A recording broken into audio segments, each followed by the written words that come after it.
जैसे कि होता है वो एक जॉकी के साथ जुड़ा हुआ रहेगा और ये जॉकी इस पोटेंशियोमीटर में इस वायर का जो सिस्टम है यहाँ पर कहीं पर इसे टच करेगा।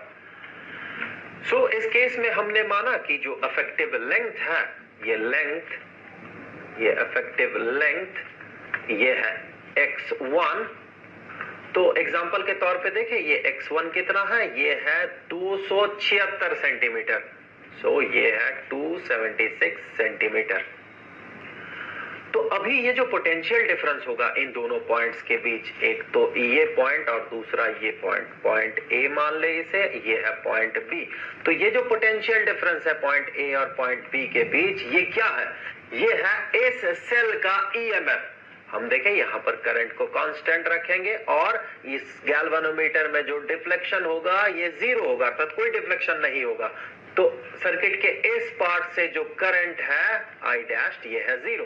तो इस केस में हम कह सकते हैं पॉइंट ए और पॉइंट बी के बीच जो पोटेंशियल डिफरेंस है यही बराबर है इस सेल के ईएमएफ के, और इन दोनों पॉइंट्स के बीच का जो पोटेंशियल डिफरेंस है ये बराबर होगा करंट जो कि है I इनटू रेजिस्टेंस किसका, इस सर्किट के इस पार्ट के लिए, जो कि बराबर होगा इस मटेरियल का मैंगनीज या कॉन्स्टेंटन जिससे भी बना हुआ हो उसका रेजिस्टिविटी इनटू इफेक्टिव लेंथ।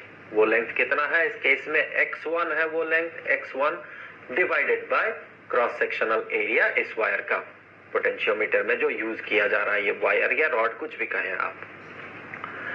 अब देखें हम आगे क्या करेंगे, आगे हम इसी सिस्टम को रखेंगे पर ये जो सेल है जिसका इंटरनल रेजिस्टेंस हम पता कर रहे हैं उसे एक और सर्किट के साथ जोड़ देंगे। देखिए यहाँ पर एक रेजिस्टेंस एक्सटर्नल रेजिस्टेंस R जुड़ा हुआ है और इस गैल्वेनोमीटर को हम जोड़ेंगे पोटेंशियोमीटर के साथ, और हमने देखा कि वो यहाँ पर आके इस पॉइंट पे आके जुड़ गया।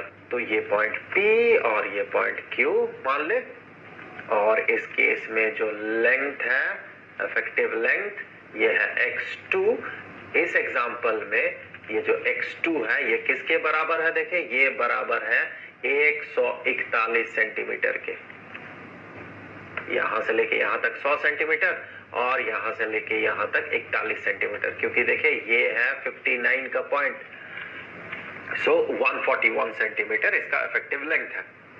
सो इस केस में P और Q के बीच जो पोटेंशियल डिफरेंस है, पोटेंशियल डिफरेंस बिटवीन P और Q, ये किसके बराबर होगा, ये होगा I into rho into x2 divided by A के, क्योंकि ये जो करंट है ये करंट अब भी है I।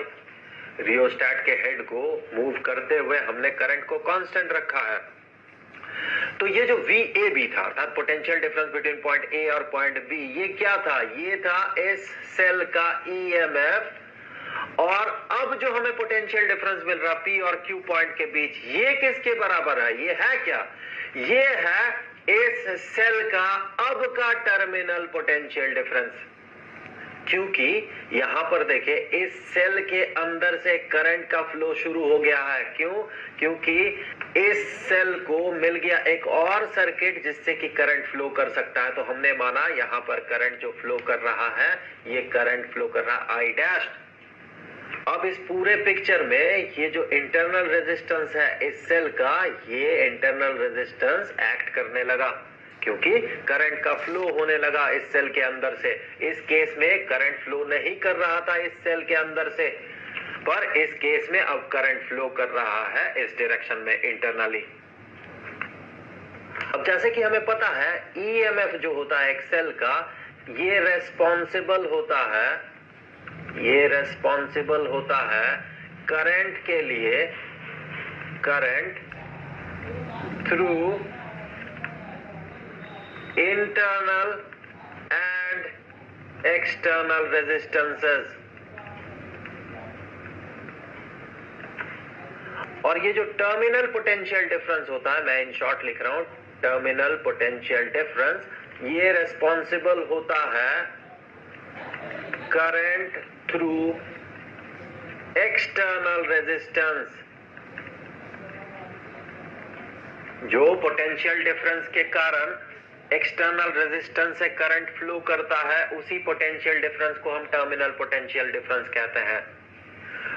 और जिस पोटेंशियल डिफरेंस के कारण बैटरी के एक्सटर्नल और इंटरनल रेजिस्टेंस से करंट फ्लो करता है उसे हम कहते हैं उसका ईएमएफ टर्मिनल पोटेंशियल डिफरेंस से ज्यादा होता है हमेशा, क्योंकि ईएमएफ से इंटरनल रेजिस्टेंस के कारण जो लॉस्ट वोल्ट होता है वो घटता है, तो टर्मिनल पोटेंशियल डिफरेंस हमें मिलता है।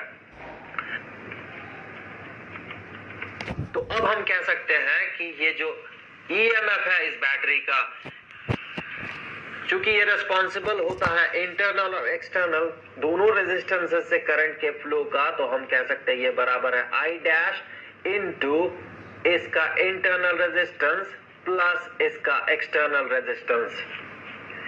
और ये जो टर्मिनल पोटेंशियल डिफरेंस है ये रिस्पॉन्सिबल होता है करंट थ्रू एक्सटर्नल रेजिस्टेंस। तो अब हम इस पहले इक्वेशन में अगर इस दूसरे इक्वेशन से I डैश के वैल्यू को सब्स्टिट्यूट करें तो हम कह सकते हैं कि ये ईएमएफ ये बराबर होगा V डिवाइडेड बाई R। इस इक्वेशन से देखें V डिवाइडेड बाई R ये है I dash capital R into small letter r plus capital letter R। So अब इससे आगे हम कह सकते हैं कि E into capital letter R divided by V is equal to small letter r plus capital letter R। अब इससे आगे स्मॉल लेटर r जो कि है इंटरनल रेजिस्टेंस ये बराबर हो जाएगा किसके, देखें ये बराबर हो जाएगा EMF into external resistance divided by terminal potential difference minus external resistance के। सो इसी को हम कुछ ऐसा भी लिख सकते हैं E divided by V minus 1, हमने कैपिटल लेटर R अर्थात एक्सटर्नल रेजिस्टेंस को कर दिया कॉमन आउट। अब देखिए ये जो एक्सटर्नल रेजिस्टेंस है इसका वैल्यू हमें पता है क्योंकि हमने यहां पर एक नोन रेजिस्टेंस जोड़ा था, और E डिवाइडेड बाई V ये हम इन दोनों को कंपेयर करते हुए पता कर सकते हैं। तो यहीं पर मैं लिख लूं E डिवाइडेड बाई V होगा क्या, E डिवाइडेड बाई V बराबर ये टर्म डिवाइडेड बाई ये टर्म। सो ये हो जाएगा I into rho into x1 divided by A whole divided by I into rho into x2 divided by A। So इससे आगे हम कह सकते हैं कि ये जो E डिवाइडेड बाई V है अर्थात EMF इस सेल का डिवाइडेड बाई इसका टर्मिनल पोटेंशियल डिफरेंस, इस केस में ये बराबर होगा x1 डिवाइडेड बाई x2 के।